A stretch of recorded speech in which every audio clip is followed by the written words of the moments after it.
Hoje nós vamos terminar o trecho do 1 Pedro 2, de 4 a 10.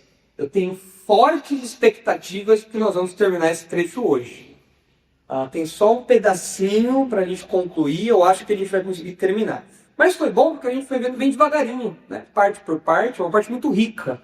Então a gente tirou tudo que dava para tirar, a gente foi até o osso, a gente até chupou o ossinho no final, quebrou, chupou ali no meio para tirar tudo que tinha de carne, de substância aí desse trecho. É um trecho muito rico. Os irmãos devem se lembrar que esse trecho, que vai do 4 ao 10, nós dividimos em duas partes. Em primeiro lugar, nós vimos que o crente é parte de uma construção divina. Esse é o primeiro componente da identidade cristã. Isso a gente já estudou, já concluiu, já terminamos isso. O crente é parte de uma construção divina. Então Pedro apresenta a igreja como um templo espiritual. Nós somos tijolos desse templo, nós somos sacerdotes nesse templo. Jesus é o fundamento desse templo. Tudo isso a gente já viu com bastante atenção no versículo de 4 a 8. E a segunda parte desse trecho é o segundo componente, ou tem o segundo componente da identidade cristã, que diz que o crente é parte de um povo a serviço de Deus. Então, versículos 4 a 8, o crente é parte de uma construção divina. Isso muda a nossa identidade. Nós somos parte desse templo espiritual. Isso muda isso diz respeito a quem nós somos, o que nós fazemos, como nós nos comportamos, e assim por diante. E a segunda parte é essa. O crente é parte de um povo a serviço de Deus. Versículos 9 a 10. Então vamos recapitular o que nós já vimos e finalizar esse trecho de hoje, para numa próxima ocasião a gente começar uma nova sessão. Então diz aí: vós, porém, sois raça eleita, sacerdócio real, nação santa, povo de propriedade exclusiva de Deus, a fim de proclamar as virtudes daquele que vos chamou das trevas para a sua maravilhosa luz. Vós, sim, que antes não erais povo, mas agora sois povo de Deus, que não tinhas alcançado misericórdia, mas agora alcançaste misericórdia. Então esses dois versículos são resumidos nesse componente que a gente colocou aqui. O crente é parte de um povo a serviço de Deus. E a gente enfatiza essa palavrinha povo, porque Pedro usa, além de usar essa palavra aqui, ele usa várias palavras que têm esse sentido coletivo. Então é claro que tudo isso tem um impacto individual. Nós, como indivíduos, como crentes individuais, nós somos alguma coisa, nós fazemos alguma coisa, mas coletivamente nós desfrutamos dessa identidade também.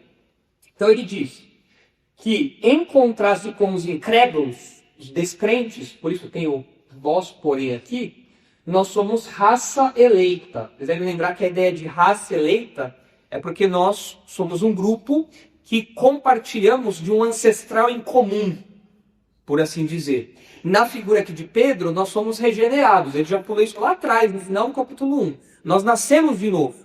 E nós nascemos de novo por meio da fé no Evangelho. Nós acreditamos no Evangelho, a palavra que foi pregada. Temos agora uma nova vida. E nós somos eleitos, assim como Jesus é eleito também. Então, ele é o que nos une. Nós temos Jesus em comum, certo? Além disso, nós também somos um grupo de sacerdotes da realeza. Nós temos acesso direto a Deus e nós fazemos parte de um reino. Não só fazemos parte desse reino como servos do rei, mas nós também compartilhamos em algum grau da sua realeza. Nós estudamos isso daí também. Então Pedro fala que nós somos parte desse sacerdócio real. Nós também somos uma nação santa. O que é uma nação santa? Nós compartilhamos de vários elementos em comum. Assim como uma nação precisa de língua, cultura e um governo, nós como crentes, ainda que nós não tenhamos um pedaço de terra com uma bandeira fincada lá, território da igreja, ainda que isso não aconteça, nós temos os mesmos valores, nós temos o mesmo rei, nós obedecemos as mesmas leis, nós obedecemos ao nosso Senhor. Então isso nos coloca como uma nação internacional. Os crentes espalhados pelo mundo todo fazem parte desse grupo que Deus colocou debaixo do governo de Cristo ali. E nós somos diferentes das outras nações. Por isso que nós somos uma nação santa. Nós somos separados. Somos diferentes, pensamos diferentes, de modo diferente, vivemos de modo diferente e assim por diante. Na semana passada nós vimos essa descriçãozinha aqui que Pedro traz. Ele fala que nós somos povo de propriedade exclusiva de Deus. Nós somos um tesouro particular de Deus, porque Ele nos comprou. Ele nos adquiriu. Nós somos posse dele agora. Eu não vivo mais como eu quero. Eu vivo como Deus quer que eu viva, porque eu sou dele. O meu corpo não é meu, meus olhos não são meus, meus pensamentos não são meus, meus ouvidos não são meus, minha língua não é minha.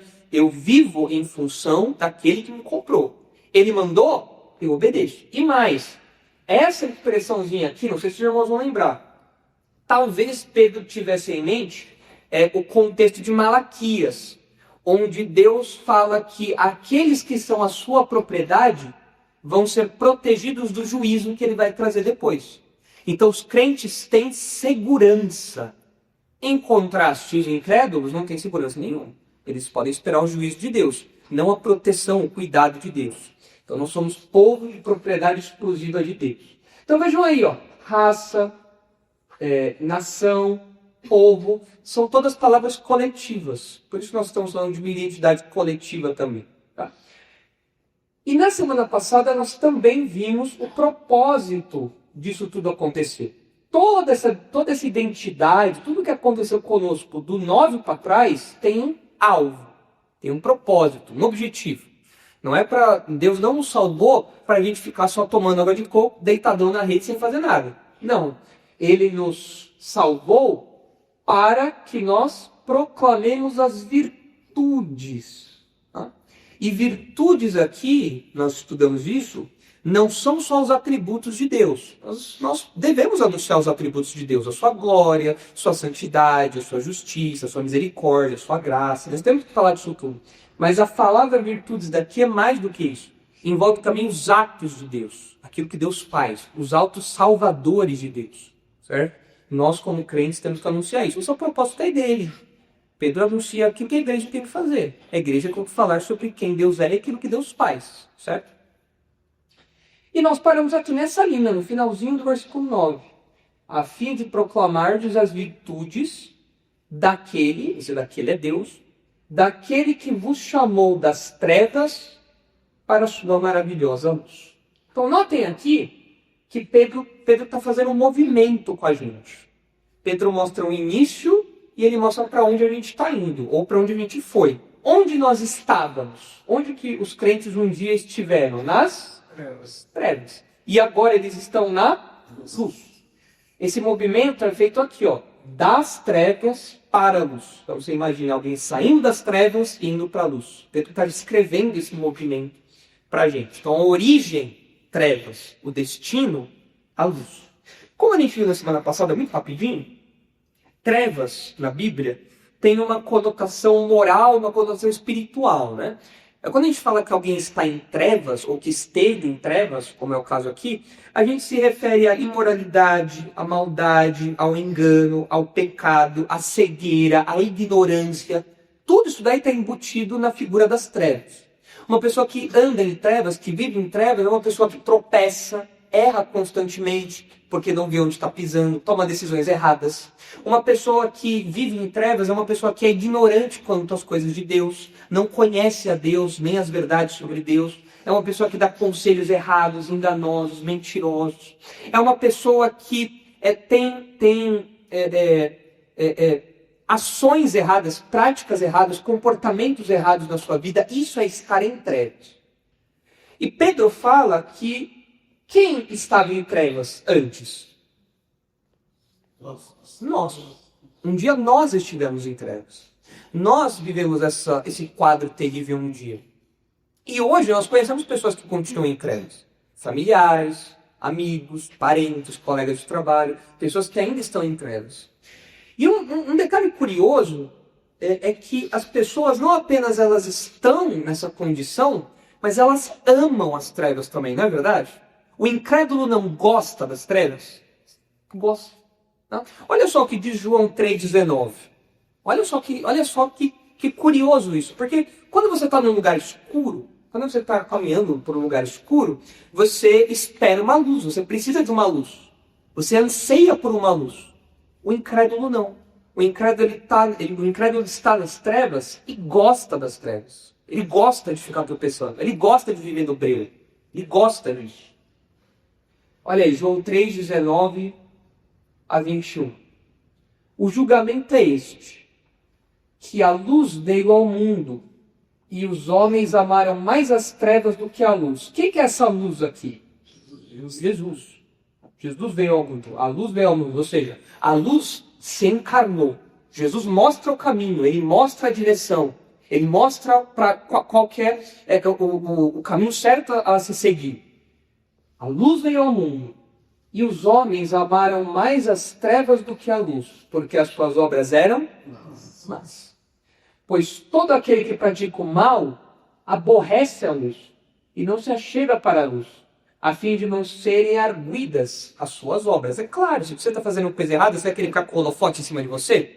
Não, você quer ficar no cantinho escuro, né? Você apaga a luz, vai lá no cantinho escuro, faz o que você tem que fazer de errado. Se jogarem luz lá, acabou. Todo mundo te vê. Então, o incrédulo, ele ama o mal porque ele não quer abandonar suas práticas. Ele quer continuar fazendo o que é errado. Ele gosta disso. Quem pratica a verdade, por outro lado, aproxima-se da luz, a fim de que as suas obras sejam manifestas, porque feitas em Deus. O crente, ele quer que a luz chegue mais perto. Ele quer chegar mais perto da luz. O incrédulo não. O incrédulo foge da luz. Ele não gosta da luz. Então ele ama, como o texto diz aqui, amar mais as trevas do que a luz. O incrédulo ama essa condição. Não tem aqui, é importante a gente perceber isso, que essa linha aqui, ela diz respeito aos nossos afetos. Aquilo que acontece dentro da gente. Aquilo que nós amamos de fato.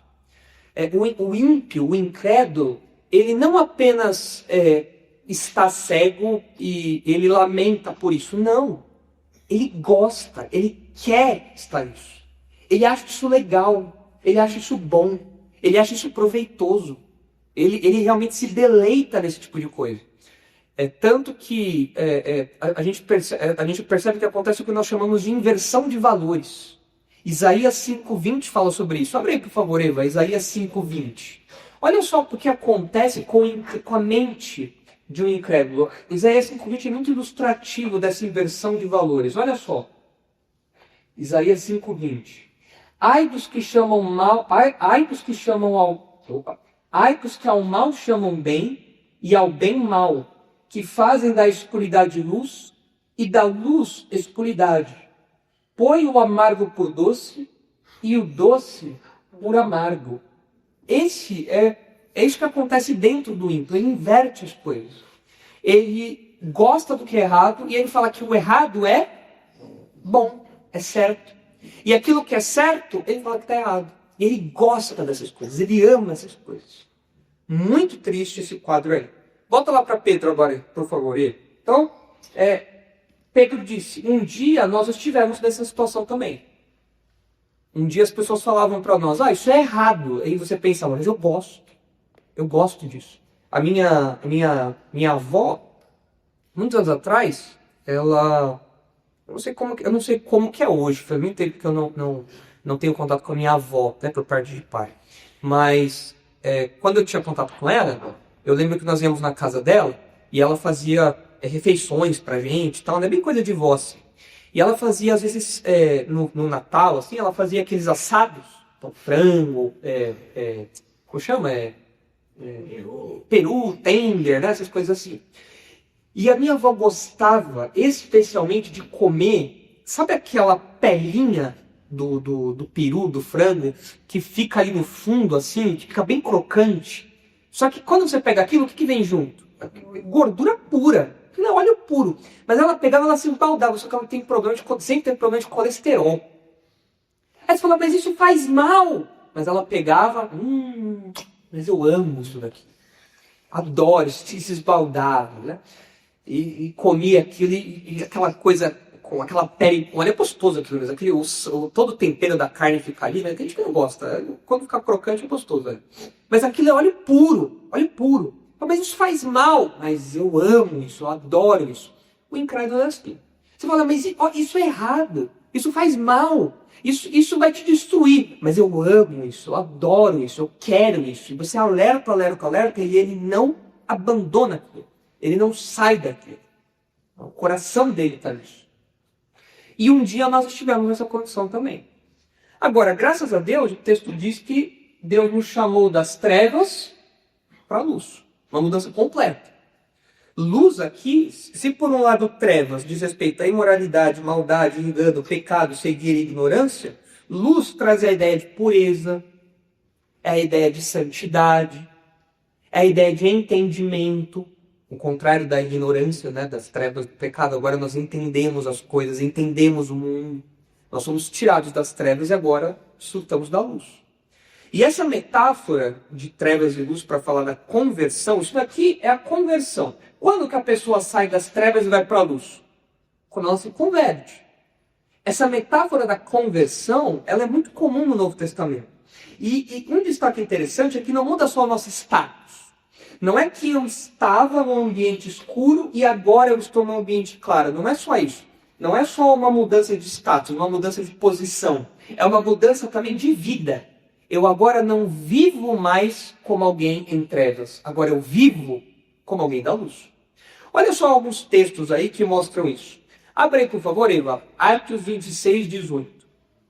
Olha essa mudança aí das trevas para a luz. Atos 26, 18.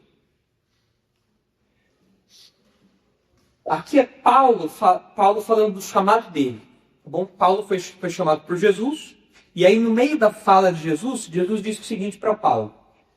Para lhes abrir os olhos, Paulo foi chamado, para lhes abrir os olhos e os converteres das trevas para a luz e da potestade de Satanás para Deus. Olha o paralelo aqui, ó.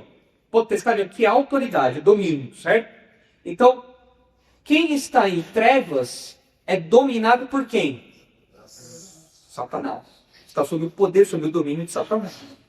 Quem vai para a luz, por outro lado, está sob a influência direta de quem? De Deus. A fim de que recebam eles remissão de pecados e herança entre os que são santificados pela fé em mim. É Jesus falando, né? Que a pessoa, quando ela tem o perdão de pecados, ela se torna herdeira.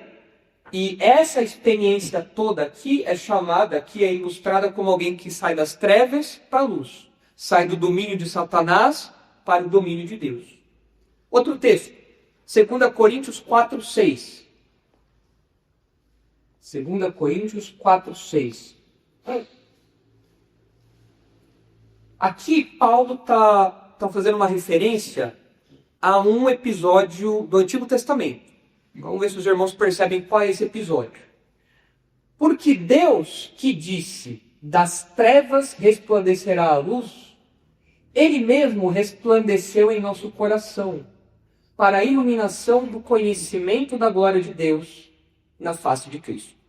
E aí, a qual evento Paulo está fazendo referência aqui? Gênesis 1, isso. Gênesis 1. Quando Deus disse, haja luz e houve luz. Aqui ele fala, o mesmo Deus que lá atrás falou para o universo, haja luz e veio luz, Ele próprio brilhou. Isso significa o que tinha dentro do nosso coração? Trevas, escuridão, pecado, imoralidade, ignorância, a cegueira. Esse é o interior do homem longe de Deus. Qual que é a solução para esse problema? O próprio Deus vem e brilha dentro de nós. É interessante esse paralelo aqui, porque quão poderoso tem que ser alguém para fazer a luz existir quando ela não existe, lá em Gênesis. Quão poderoso alguém tem que ser para isso? Você consegue falar isso? Não. Só Deus consegue fazer isso. E esse mesmo Deus brilha dentro do coração, dentro da escuridão do ímpio e do incrédulo. Ele mesmo brilha lá dentro. Esse mesmo poder que fez com que a luz passasse a existir é o poder que brilha dentro da gente para que a gente se converta. E aí, isso faz com que isso acontece, né? Para que nós tenhamos a nossa mente iluminada para conhecermos a Deus por meio de Jesus Cristo, na face de Jesus Cristo, por meio do Evangelho. Então nós olhamos para Jesus e por meio de Jesus, nós então temos a nossa mente iluminada para conhecermos a Deus, nos aproximarmos de Deus. Então, de novo, luz e trevas aí. Mais um texto, Efésios 5:8. É uma metáfora muito comum essa. Então, Pedro está repetindo, está ecoando uma metáfora que os autores bíblicos usam bastante. Olha aí. Pois outrora erais trevas, porém agora sois luz no Senhor. Andai como filhos da luz, porque o fruto da luz consiste em toda bondade e justiça e verdade. Olha que interessante. Volta lá com a orelha. Olha que interessante. O que caracteriza a luz? Bondade, justiça e verdade. Fruto da luz é aquilo que a luz produz. O que a luz produz? Bondade, justiça e verdade. Se a luz produz isso, o que as trevas vão produzir? Mentira. O contrário disso. A maldade, a injustiça e a mentira. Versículo 10. Provando sempre o que é agradável ao Senhor. E não sejais cúmplices nas obras infrutíferas das trevas. Antes, porém, reprovai-as. O crente não pode compactuar com aquilo que é errado. Ele não pode olhar para aquilo que é errado e falar, tudo bem, não, ele é luz. E aquilo é trevas. Ele não pode aprovar aquilo. Ele tem que reprovar aquilo e falar, isso daí está errado. Você não pode falar isso, você não pode viver desse jeito, isso é pecado, Deus não se agrada disso. Olha o 11 agora. O 12. Porque o que eles fazem em oculto, o só referir é vergonha. Mas todas as coisas, quando reprovadas pela luz, se tornam manifestas. Porque tudo que se manifesta é luz. Então, Paulo concordando aí com essa mudança. Ele falou, vocês eram trevas, mas agora vocês são luz, então vivam como filhos da luz. Colossenses 1. Esse texto é muito legal também. Colossenses 1:12. Olha só. Dando graças ao Pai, que vos fez idôneos à parte que vos cabe da herança dos santos na luz. Ele nos libertou do império das trevas, do domínio das trevas. Nós fazíamos parte nós éramos dominados pelas trevas. Estávamos sob esse império mau. Ele nos libertou do império das trevas e nos transportou, nos tirou de um lugar e nos pôs em outro. Tirou do império das trevas, do domínio das trevas, e nos transportou para o reino do Filho do seu amor. Reino do Filho do seu amor a expressão quer dizer reino do seu Filho amado. Quem é o seu Filho amado? Jesus. Então antes nós estávamos num império, num reino, num domínio maligno, de trevas. Mas agora quem é o nosso rei? Jesus. Olha o 14. No qual, em Jesus, temos a remissão de pecados. Vejam aqui mais uma vez. Para alguém sair das trevas e ir para a luz, essa pessoa tem que experimentar a redenção, tem que experimentar a remissão, ou seja, o perdão de pecados. Não tem como alguém sair das trevas e ir para a luz sem passar pela obra de Jesus. Não dá. Mas a pessoa ela tá fazendo aulas de coach, mas a pessoa ela tá lendo livros de autoajuda, mas a pessoa ela tá indo meditar no Himalaia com os monges. Essa pessoa agora é uma pessoa que é só luz. Não, essa pessoa não é só luz. Ela pode ser muito boazinha. Se ela não tem os seus pecados redimidos, ela continua em trevas. Por melhor que essa pessoa possa ser, por mais boazinha que essa pessoa possa ser. Para ela sair das trevas e ir para a luz, ela precisa de Jesus. Só Jesus é o caminho para isso. Só. Não tem outro caminho. Não dá. Mais um texto aí. 1 Tessalonicenses 5:4. 1 Tessalonicenses 5:4. Olha lá. Mas vós, irmãos, não estáis em trevas. Os crentes não estão em trevas. Quem está em treva, incrédulo. O crente não está em trevas. Vós não estáis em trevas, para que esse dia, como ladrão, vos apanhe de surpresa. Aqui é o dia do Senhor. É o dia dos juízos de Deus. Esse dia não os apanhe de surpresa. Porquanto vós todos sois filhos da luz e filhos do dia. Nós não somos da noite, nem das trevas. Olha, avançar. Assim, pois, não durmamos como os demais. Pelo contrário, vigiemos e sejamos sóbrios. Ou seja, o crente ele não se entorpece pelas coisas da noite. O que são as coisas da noite mesmo? São os pecados. O crente não vive uma vida desregrada em pecado. Ele vive sempre sóbrio e vigilante, atento. Ele vive sempre ligado nas coisas. Ora, os que dormem, dormem de noite. E os que se embriagam, é de noite que se embriagam. Nós, porém, que somos do dia, sejamos sóbrios, revestindo-nos da couraça da fé e do amor e tomando como capacete a esperança da salvação. Então vejam aqui, não é só uma mudança de status, não é que só mudou lá no nosso passaporte lá, qual é o nosso país. Você é do reino das trevas, agora você é do reino da luz. Legal, só mudou lá o nome. Não, é uma mudança de vida. Eu não vivo mais como alguém que se perde na noitada. Eu não vivo mais como alguém que esconde as suas obras porque são más. Eu não vivo mais desse jeito. Eu não vivo mais me embriagando. Eu não vivo mais me envolvendo em imoralidade. Eu não vivo mais em mentira. Agora eu vivo como um filho da luz. Agora eu me comporto como alguém que vive o tempo todo com o sol do meio-dia. Eu não tenho obras más para esconder. E eu vivo de acordo com isso, alinhado com isso. Mais um texto aí. 1 João 1. 1 João 1, 5 a 7. De novo essa figura de luz e trevas.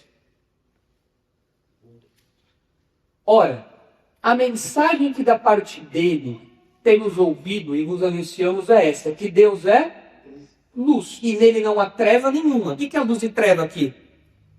Pela figura que João está usando. Deus é luz, isso significa o quê?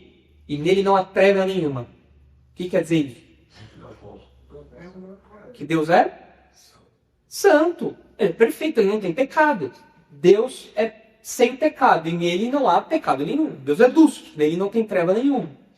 Se dissermos que mantemos comunhão com ele e andarmos nas trevas, qual é o parecer de João? Mentimos e não praticamos a verdade. Qual é o problema aí? Os falsos mestres, que estavam atacando os irmãos aqui, eles falavam, não, a gente tem comunhão íntima com Deus, acesso direto a Deus, mas a gente vive em pecado, porque o pecado não afeta a nossa relação com Deus. Na verdade, o que a gente faz nem é pecado. Nossa relação com Deus não é afetada em nada pelo que a gente faz. E os falsos mestres cometeram uma grande pecado. João falou, opa, peraí, não dá. Quem anda perto de Deus, que é luz, vive como alguém iluminado. Vive como alguém que é luz. Agora, se você diz que tem comunhão com a luz, mas anda nas trevas, o que você está falando é mentira. Você não está perto de Deus coisa nenhuma. A pessoa que diz que vive na luz, mas tem um palavreado de trevas, tem os olhos de trevas, os ouvidos de trevas, os pés de trevas e a mente de trevas, essa pessoa está na luz. Nas trevas, ela está mentindo. Por isso que ele diz, mentimos e não praticamos a verdade.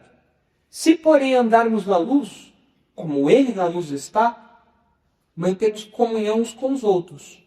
E o sangue de Jesus, seu Filho, nos purifica de todo pecado. É claro que nós continuamos errando. A nossa mudança de reino das trevas para a luz não significa que agora nós somos perfeitos. João fala, aquele que diz que não tem pecado é mentiroso, nós pecamos. Mas o pecado já não é mais a nossa marca principal. O pecado já não é o mesmo que nos define. Porque nós agora somos purificados, perdoados. Nós queremos viver cada vez mais perto de Deus. E cada cantinho escuro da nossa vida, a gente quer que a luz de Deus brilhe ali e lance para fora aquele pecado. Esse é o crente. Então aqui percebam que tem um aspecto vivencial. Não é só mudar. O bonequinho estava aqui e veio para cá. Não. É uma coisa interior que muda também. Os meus amores mudam, meus pensamentos mudam, tudo muda. Não é só luz fora, é luz dentro. Eu agora faço parte da luz. A luz que estava ao meu redor e a luz que estava dentro de mim as trevas que estavam ao meu redor e as trevas que estavam dentro de mim são invadidas pela luz de Deus. E agora eu vivo de acordo com isso. O meu estilo de vida muda. Não é só uma mudança de circunstância, é uma mudança de vida. Agora, volta lá para Pedro, Eva, por favor. Olha só, essa mudança de condição dos crentes, ela continua sendo explorada. Pedro fala que também há outras mudanças, né? Olha aí. Então ele me chamou das trevas para sua maravilhosa luz. Ele continua. Vós, sim, que antes não erais povo, mas agora sois povo de Deus. Se vocês olharem no versículo 10, vocês vão ver que são duas frases paralelas. Ele fala que antes não era povo, mas agora é povo. Aí depois, vocês não tinham alcançado a misericórdia, mas agora alcançaram a misericórdia. Conseguem ver o paralelo? Então olha só. Antes, quando que é esse antes aqui na nossa Bíblia? Antes da nossa conversão, certo? Antes, nós não éramos povo. De fato, quando eram incrédulos, os leitores de Pedro eram como que pessoas soltas no mundo. Eram pessoas soltas aí no mundo. Eram pessoas que buscavam os próprios interesses. Eles não faziam parte de um grupo como a igreja. Eles eram pessoas que vagavam por aí, andavam por aí, cada um buscando seus próprios interesses. Agora, porém, olha que o contraste forte, mas agora, antes vocês eram assim. Vocês não faziam parte de povo nenhum. Vocês estavam soltos por aí. Cada um vivendo de acordo com seus desejos. Agora, qualquer outro. Agora vocês são um povo. E são qualquer povo? Vocês são povo de Deus. Não é um povo qualquer, não. Não significa que só agrupou ali um bando de pessoas, agrupou outro bando de pessoas ali, não é isso, não. Vocês agora são povo, e não qualquer povo. Vocês são povo de Deus. Vocês pertencem a Deus. O que é interessante a gente observar nessa primeira frase aqui, né, de Pedro, vós sim, que antes não erais povo, mas agora sois povo de Deus, o que é interessante a gente observar é que Pedro continua pensando em termos de Antigo Testamento. Nós já vimos que ele está citando o Antigo Testamento direto. Isso está no pano de fundo dele, da mente dele. E aqui ele está pensando em mais um texto do Antigo Testamento. Quem arrisca dizer qual é? Antes não erais povo, mas agora sois povo. Ele está pensando num livro, provavelmente num texto em particular. Oséias 2:23. Oséias 2:23. Muito bem, Deca, é isso aí mesmo. Olha lá, por favor, Eva. Oséias 2:23. Parece que esse é o pano de fundo aqui. Semearei Israel para mim na terra e compadecer-me-ei da desfavorecida. E a não meu povo, esse era o nome, né? E a não meu povo direi, tu és meu povo. Ele dirá, tu és meu Deus. Israel seria disciplinado ao ponto de Deus não mostrar favor nenhum. Ó, eu vou tratar vocês como se vocês não fossem mais meu povo, porque vocês me abandonaram. Mas um dia, esse povo vai ser beneficiado de novo por mim, vai ser favorecido de novo por mim. Agora, aqui, Oséias está falando para Israel. Olha lá. Semearei Israel para mim na terra. Isso está falando do favor que Deus vai mostrar para Israel, para os judeus. Agora, no Novo Testamento, esse texto não é aplicado só para judeu. Esse texto é aplicado para quem é não judeu também. E os leitores de Pedro eram só judeus? Os leitores de Pedro eram gentios também. Eram pessoas que não vinham do judaísmo, que não eram judeus. Então, quando Pedro fala lá sobre pessoas que não faziam parte de um povo, mas agora faziam parte de um povo, o judeu ia lembrar do quê? Disso aqui. Deus mostrou o seu favor e nos uniu aqui nesse povo abençoado. Mas e o gentil? O gentil ia pensar também, peraí, mas eu nunca fiz parte desse povo, eu nunca seria parte desse povo, mas Deus me colocou no meio desse povo também. Como a gente sabe que essa ideia de judeu e gentil estava na mente de Pedro? Porque o texto, os leitores de Pedro eram judeus e gentios, a gente percebe isso, mas esse era uma leitura comum desse texto aqui de Oséias. Abre aí, por favor, Eva, em Romanos 9. Romanos 9, 24 a 26. Olha aqui como judeu e gentil é algo da salvação. Então os leitores de Pedro, que eram judeus e gentios, eles podiam, os dois, ter a certeza de que agora eles faziam parte desse povo. Olha só, Paulo falando, os quais somos nós, a quem também chamou, não só dentre os judeus, mas também dentre os gentios, assim como também diz em Oséias, chamarei povo meu ao que não era meu povo, e amada a que não era amada. Isso aqui, para Paulo, está falando da restauração dos judeus, do favor que Deus mostra aos judeus, mas também ele coloca quem aqui no meio? Os gentios. Os gentios que não eram parte do povo de Israel. Mas agora eles estão dentro desse grupo que Deus fez, que é a igreja. Olha lá. E no lugar em que se lhes disse, vós não sois meu povo, ali mesmo serão chamados filhos do Deus vivo. Então na igreja, Deus colocou judeu e gentil. E tanto Paulo aqui, como Pedro, lidam com uma audiência composta por judeus e gentios. O judeu ia olhar para a história dele e falar, realmente, meu povo foi disciplinado por Deus. Mas agora eu vejo o favor de Deus porque a salvação chegou até mim. E o gentil, que nunca fez parte do povo de Deus, ele agora dentro da igreja fala, olha, eu que estava longe, agora eu estou junto com o povo de Deus, faço parte do povo de Deus. Os judeus e os gentios fazem parte, são alvos aí da salvação. Isso é importante, irmãos, porque... deixa eu ver se os irmãos concordam com essa afirmação. É muito comum que o ser humano tenha o desejo de fazer parte de algum grupo. Tá? Nós temos um senso de pertencimento.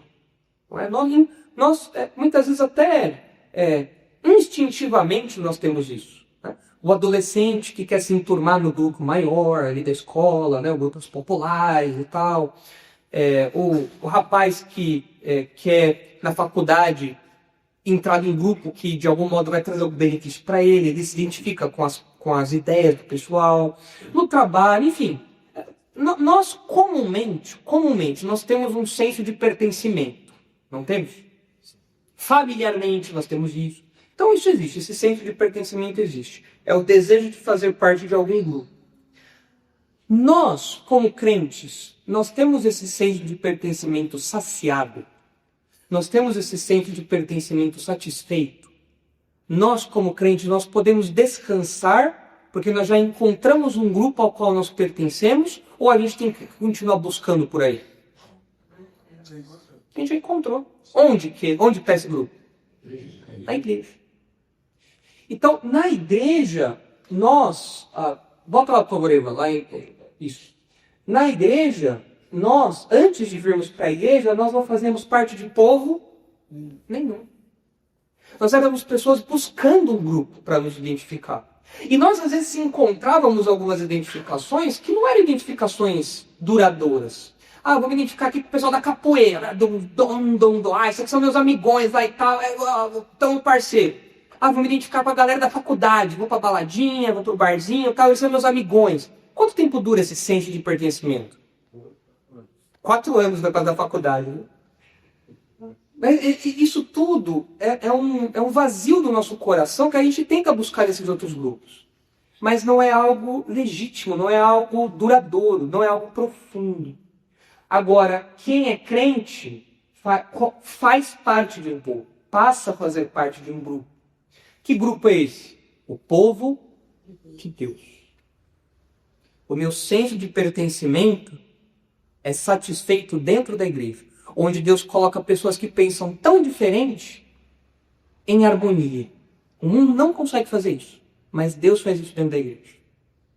É por isso que a gente tem que, os pais precisam, enfatizar isso para os filhos, a ideia de o jovem, o adolescente, desenvolver as amizades, os melhores amigos dentro da igreja. Porque todos fazem parte do mesmo povo, do mesmo grupo. Tem as mesmas ideias, os mesmos pensamentos, os mesmos valores.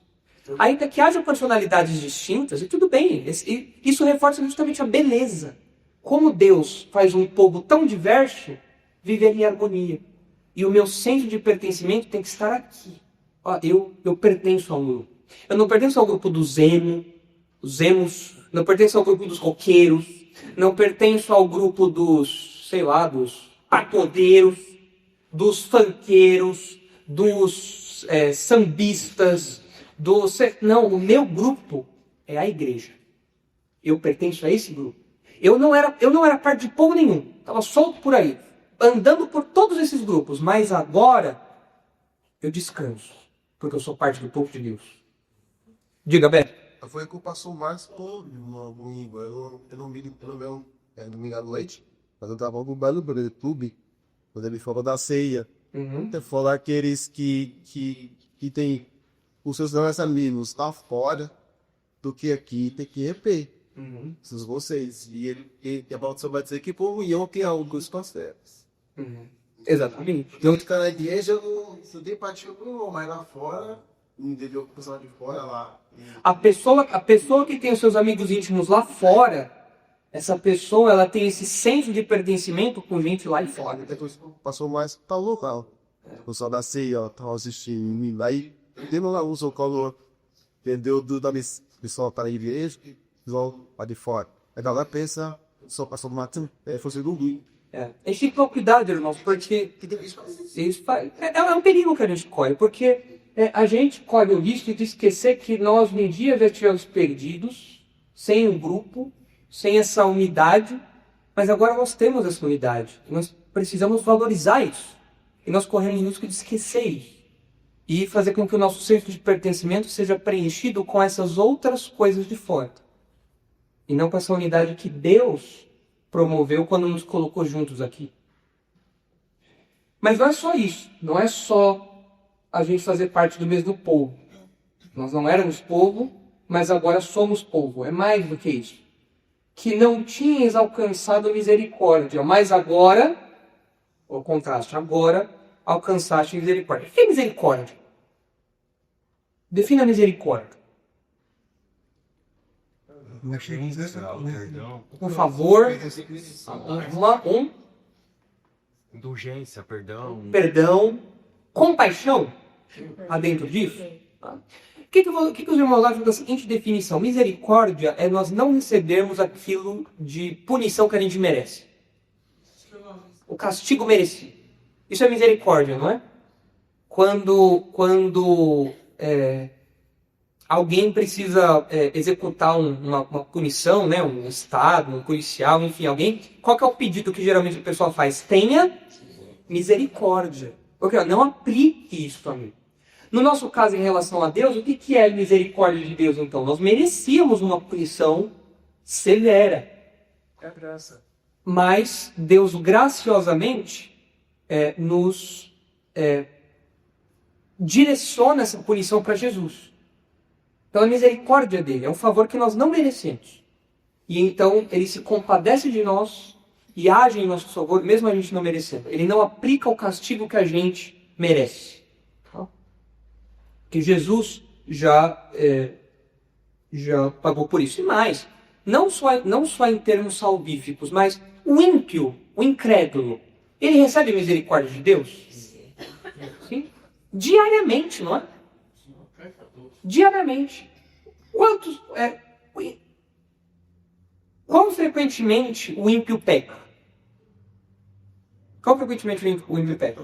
Vamos melhor pergunta. Quão frequentemente nós pecamos? Os irmãos pecam todo dia?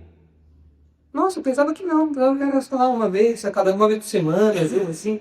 A gente peca todo dia, não é? E o ímpio? O ímpio peca todo dia? Deus fulmina o ímpio no primeiro momento que o ímpio peca? Não. E isso é fruto da sua misericórdia. O ímpio merecia ser fulminado logo de cara? Sim. Adão e Eva mereciam ser fulminados logo que eles comeram o fruto? Por que Deus não fez isso? Misericórdia. Nós pecamos e não somos fulminados. Por quê? Misericórdia. Certo? Então, diariamente nós somos alvos dessa compaixão de Deus. Tem um versículo muito bonito em Lamentações 3. Olha aí, por favor, Eva. Lamentações 3, 22 e 23. Olha só. As misericórdias. Aqui a palavra misericórdia tem a ver com a palavra lealdade. É o amor leal de Deus. As misericórdias do Senhor são a causa de não sermos consumidos, porque as suas misericórdias não têm fim. Renovam-se cada manhã. Grande é a tua fidelidade. A compaixão de Deus acaba. Quanto tempo dura aí, ó, o estoque? Hã? A cada manhã se renova. Então tem como um dia chegar assim e falar, poxa, a misericórdia de Deus acabou bem agora, Rafael. Olha só que coisa. Não. A cada dia, assim como o sol se levanta, a misericórdia de Deus também nasce com o sol. Todo dia. E essa misericórdia de Deus, ela é só para os crentes? De modo geral? Não. O incrédulo, como a gente viu, também desfruta da misericórdia de Deus. Deus até dá coisas boas para o incrédulo. Então a misericórdia de Deus tem um sentido geral da misericórdia de Deus. Deus é misericordioso com toda a criação. Toda a criação. Todo dia Deus é misericordioso com toda a criação. Todo dia. Todo dia o sol nasce, todo dia o ímpio acorda, todo dia o ímpio cumprimenta seus familiares, todo dia o ímpio tem comida na mesa. Tudo isso é misericórdia de Deus. Agora, é dessa misericórdia geral que Pedro está falando? Pedro está falando de uma expressão específica da misericórdia de Deus. É a misericórdia salvífica. Misericórdia aqui tem a ver com salvação. Isso não é para todo mundo. Isso é só para os crentes. Então ele fala lá, vocês não tinham alcançado misericórdia, mas agora vocês alcançaram misericórdia. No passado vocês não tinham sido alvos da misericórdia salvadora de Deus, mas agora vocês receberam isso. Vinícius. Ímpio é a pessoa, é o descrente, é a pessoa que não é crente. Ímpio, a palavra ímpio tem a ver com o pio. Pio é a pessoa piedosa, é a pessoa temente a Deus, é o crente. O ímpio é a pessoa que não leva Deus a sério, é a pessoa que comete impiedades, no sentido de uma pessoa que não está nem aí para Deus, que vive em pecado. Esse é o ímpio, é o descrente, é o incrédulo. Isso, alguém que não se converteu é um ímpio. Por melhor que essa pessoa seja, ela é um ímpio no sentido que ela é ignorante em relação às coisas de Deus. Então esse é o ímpio. Então Deus mostra o seu favor até mesmo para os ímpios, mas não é um favor salvífico. Essa misericórdia geral. Aqui Pedro está pensando numa misericórdia específica, que ele mostra para alguns ímpios para tirá-los dessa condição. Você estava nessa condição, mas você saiu das trevas e foi para a luz. Essa mudança é um ato de misericórdia de Deus. Alguém merecia isso? Deus olhou para você e falou, olha, realmente eu preciso tirar o Fabiano lá das trevas, porque ele vai ser um grande ativo para o meu negócio. Ele vai falar, o João Mota vai lá para o Oriente, eu preciso do João Mota. Assim como o João negocia um jogador de futebol, eu preciso negociar aqui para ter o João no meu time. É assim que Deus olha? Não. É pura misericórdia. Nós não merecemos nada. Pastor Nicolas, é bom isso falou isso aí, essa pessoa de ímpia, que é impiedoso, se torna piedoso. A pessoa não ligava para Deus, ignorava Deus, era contra Deus, e agora não é mais o caso. Mas isso tudo é por quê? Por causa da misericórdia de Deus. Não é por nada que a gente faça, não é por nada que a gente mereça. Deus não olha nosso LinkedIn, Deus não olha nosso currículo para ver se a gente passa no processo seletivo ou não. Porque se fosse um processo seletivo, com certeza a gente não ia passar. Por isso que é a misericórdia dele. É um favor imerecido de Deus, é sua graça, é sua compaixão. Olha só o que Pedro fala em 1 Pedro 1,3. Olha só. 1 Pedro 1,3. Bendito Deus e Pai de nosso Senhor Jesus Cristo, que segundo a sua muita misericórdia nos regenerou para uma viva esperança. A misericórdia de Deus é grande ou pequena? Enorme, né? Para salvar pecador como você e como eu, a misericórdia de Deus tem que ser gigantesca, enorme. Por isso ele fala, segundo a sua muita misericórdia. Olha aí Romanos 9,15, Edo, por favor, Romanos 9, 15 e 16. Pois ele diz a Moisés: terei misericórdia de quem me aprouver ter misericórdia, e compadecer-me-ei de quem me aprouver ter compaixão. Assim, pois, não depende de quem quer ou de quem corre, mas de Deus usar a sua misericórdia. A salvação depende de mim. A salvação depende das minhas boas ações, da minha boa disposição, depende dos meus bons pensamentos. A salvação depende única e exclusivamente da misericórdia de Deus. Não depende de quem quer ou de quem corre. E Deus mostra essa misericórdia para quem? Para quem Ele quer. Se Deus mostrou a misericórdia para mim, mas não mostrou a misericórdia para a pessoa do meu lado, é porque eu sou melhor que aquela pessoa? Não. É simplesmente porque Deus quis. Olha aí também Tito 3. Tito 3:5.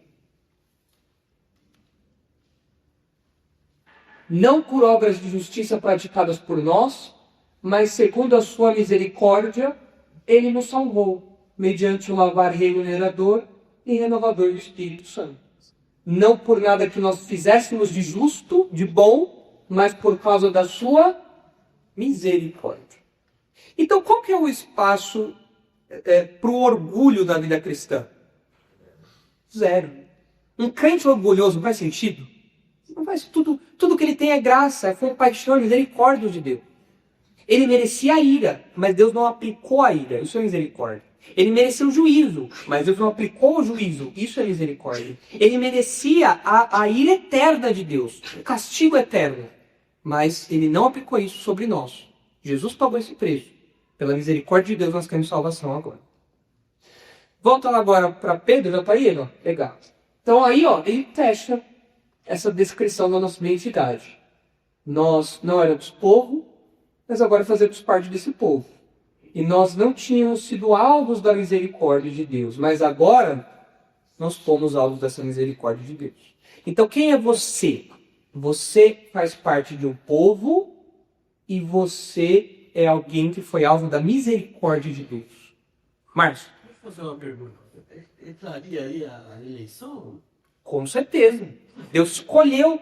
Em Romanos 9, Paulo fala que Deus escolheu alguns para mostrar a sua misericórdia e outros para mostrar a sua ira. Agora, isso tem a ver com a gente? Com a nossa virtude? Com o nosso currículo? Não. Por que Deus me escolheu para mostrar misericórdia e não ira? Porque Ele quis. É difícil para a gente entender isso? É claro que é, mas é isso que a Bíblia diz, é isso que a Bíblia ensina. Não vou entender pessoas americanas, mas se eu fico feliz com tanta gente difama ele, eu fico perdido porque isso é muito pior. Do que as pessoas dizem, é. Eu não fico ofendido que as pessoas falam que você fez coisa errada e tal. Não, as pessoas estão sendo boazinhas ainda, eu sei que eu sou muito pior. E é verdade, é verdade. Cada um conhece o próprio coração, né? O que Paulo disse? Jesus Cristo veio ao mundo para salvar os pecadores, dos quais eu sou o pior, o primeiro, o principal. Cada um conhece o seu próprio coração. Eu não sei vocês. Eu olho para o meu coração, eu vejo muito pecado aqui dentro. Muito pecado. Isso mostra que a salvação é fruto da misericórdia de Deus. Então, nós temos que lembrar que nós somos alvos da misericórdia de Deus. Isso tem que marcar a nossa identidade. Eu sou alguém cuja misericórdia de Deus foi derramada em mim. Diga, Ben. Falando de misericórdia, que é aquela passagem do servo partilheiro. Ele tem misericórdia é como ficar lá e que eu e eu faço uma analogia que aquilo isso a gente que está cego e me enxergou, e os que estão com visão e não me enxergam. E que aqueles que estavam que enxergavam e irão para ele, estavam cegos. Você entendeu, né? Às vezes isso ele está cego e me enxerga. Os que estão com visões não me enxergam. O pior cego é aquele que não quer ver. Deus impede a passagem de misericórdia. E tem esse que tem gente que faz. O cego pediu por misericórdia, mas quem via não pediu por isso. É isso aí, irmãos. Com isso a gente conclui a nossa jornada aí por esse trecho. Foram acho que quase 10 estudos só nesse trecho, né? Foi longo, a jornada longa aí. Mas olha aí, ó, o crente é parte de um povo a serviço de Deus. Vós, porém, sois raça eleita, sacerdócio real, nação santa, povo de propriedade exclusiva de Deus, a fim de proclamar as virtudes daquele que vos chamou das trevas para a sua maravilhosa luz. Vós sim, que antes não erais povo, mas agora sois povo de Deus, que não tinhas alcançado misericórdia, mas agora alcançaste misericórdia. Agora vocês têm o favor de Deus. E aí, qual trechinho vocês vão buscar aí, essa parte final? O Márcio alcançaste misericórdia. Cláudia também. Qual, Beto? Chamou das trevas para Chamou das trevas para a luz. É a nossa história, né? O que mais? Povo de propriedade exclusiva. João gosta desse. Né? Por tesouro particular de Deus. A gente até falou do Toy Story, né? Porque os brinquedos do Andy tinham o Andy escrito na bota, né? Então a gente tem o nome de Deus escrito na nossa bota. A gente é propriedade dele, né? O que mais? Proclamar as virtudes, porque é nesse ponto que pega onde você é perseguido. É isso aí. Os leitores de Pedro estavam sendo perseguidos por quê? Porque eles estavam falando, eles estavam vivendo e falando de acordo com o Evangelho. Eles estavam vivendo de acordo com aquilo e falando dessas verdades. Qual que é o resultado disso? Perseguição. Eles deveriam parar de falar? De modo nenhum, tipo, continuar falando. O que mais? Vós, porém, sois as eleitas. Essa primeira para esse contraste, né? Dos descrentes para o crente. Vocês fazem parte de um grupo agora seleto, que Deus colocou junto ali, né? Vocês têm várias coisas em comum. Qual mais? Não eras povo, mas agora sois povo. Não eres povo, mas agora sois povo. Por que você gosta desse daí, Alan? Porque eu não era ninguém, né? Ele estava solto por aí, né? Era um indivíduo solto, sem identidade. Agora não. Agora eu tenho identidade, eu me identifico com o povo de Deus, não qualquer povo, né? Ninguém falou do sacerdócio real. Eu gosto tanto desse sacerdócio real. Nós somos sacerdotes de um reino. E mais, compartilhamos da realeza. Temos aqui príncipes e princesas desse reino. Quando eu falo para Isabela, você é minha princesa. Agora tem outro sentido isso daí, ó. O Alão fala para a Silvana. O Alão vai falar que a Silvana é rainha, né? Fala que é princesa. Princesa tá bom, né? João para Cláudia agora tem outro sentido também, ó. Não por quê? Porque você faz parte da realeza. Legal isso daí. Tudo bem, irmãos. Tudo isso daí é a nossa identidade. Isso daí faria com que aqueles crentes que estavam sendo perseguidos, zombados, escarnecidos, se sentissem como? O que essa descrição faria no coração daqueles crentes perseguidos? Revigorado, né? Teria coragem ou não de enfrentar a zombaria? Opa, vamos para cima. Diante das piadas, eles ficariam, poxa vida, mas acho que ser crente não vale a pena, acho que eu vou largar isso daí e tal. Claro que não, ser crente vale a pena ou não? Ou se vale a pena. Olha tudo isso daqui que o crente é. Mas, como diria o tio Ben, com grandes poderes, tem grandes responsabilidades. É muito legal ser tudo isso daqui. Mas, não se esqueça. Você precisa viver em serviço a esse Deus que te tirou das trevas para a luz. Você não pode viver como alguém que vive nas trevas. Você tem que viver como alguém que vive na luz. A sua boca tem que proclamar os atos salvadores de Deus. Você tem que proclamar que Deus é misericordioso e foi misericordioso com você. Você tem que se comportar como alguém que foi tirado do mundo. E é diferente das pessoas ao redor. Com grandes poderes, vem grandes responsabilidades. Então eu acho que essa descrição aqui de Pedro, ela tinha o propósito de encorajar os crentes. Mas tinha ali também uma chamadinha pequena ali. Fala, olha que legal, não é? Muito bom tudo isso. Mas não se esqueçam de viver em harmonia com isso que vocês são. Sabe por quê? No versículo seguinte, que a gente vai estudar em outro momento, olha só como Pedro continua. Amados, exorto-vos como peregrinos e forasteiros que sois, a vos absterdes das paixões carnais que fazem guerra contra a alma, mantendo exemplar o vosso procedimento no meio de gentios. para que naquilo que falam contra vós outros como de malfeitores, observando-vos em vossas boas obras, glorifiquem a Deus no dia da visitação. Olha aqui, ó. Vocês são tudo isso, não é? Legal. Os incrédulos têm que ver que vocês são diferentes, então. Renunciar a muita coisa. Do mundo e do nosso próprio coração, né? Falar não pra gente mesmo.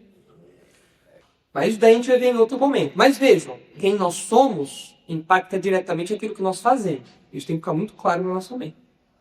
Legal. Vamos orar então. E nós terminamos. Diga, Dini. Despertar sua misericórdia, peca da detalhe de misericórdia, das misericórdias que nos aqui. Eu que te dá escolher que é de Deus, mas que eu dá por causa. Misericórdia que é Deus, e os meus olhos mais deprimidos a falar.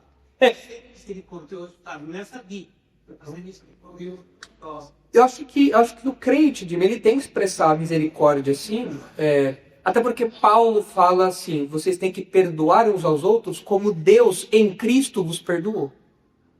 Então o crente ele tem que perdoar sim. Ele tem que espalhar isso. Ele recebeu misericórdia, ele recebeu perdão, ele recebeu graça, ele tem que transbordar isso. Ele tem que passar isso. Então, sobre sejamos o sacerdote e o levita do bom samaritano. Que não sejamos o ex. A gente não pode ser aquele servo da parábola de Jesus que teve a dívida perdoada, uma dívida muito menor, mas não perdoou. Ele teve uma dívida muito maior perdoada e não perdoou uma dívida muito menor. Perdoou uma dívida de 10 bilhões, foi perdoado uma dívida de 10 bilhões, mas não perdoou uma dívida de 10 centavos. A gente não pode ser assim. Então, realmente, a gente tem que transbordar isso. Exato. Essa aqui é a conversão. É isso aí. Legal, vamos orar então. Pedir que Deus consolide isso no nosso coração. Santo Deus, obrigado por todo esse trecho que estudamos. Tantas semanas estudando 1 Pedro 2, de 4 a 10, e quantas coisas pudemos aprender, Pai. Obrigado porque nós fazemos parte de um santo edifício que o Senhor está construindo. E nós somos tijolos dessa construção. E Jesus é a pedra fundamental disso. Obrigado porque nós estamos apoiados em Jesus. E não em qualquer outra filosofia ou qualquer outra ideia. E obrigado porque nós somos parte de um povo a serviço do Senhor. Obrigado porque nós temos agora uma identidade coletiva. Obrigado porque nós agora temos o nosso senso de pertencimento satisfeito. Obrigado porque nós temos agora irmãos e irmãs que falam a nossa língua, têm os nossos valores, que caminham para a mesma direção. Obrigado porque nós vivemos a serviço do Senhor. E que privilégio é esse, Pai? Ajuda-nos a viver em harmonia, à altura, de acordo com isso.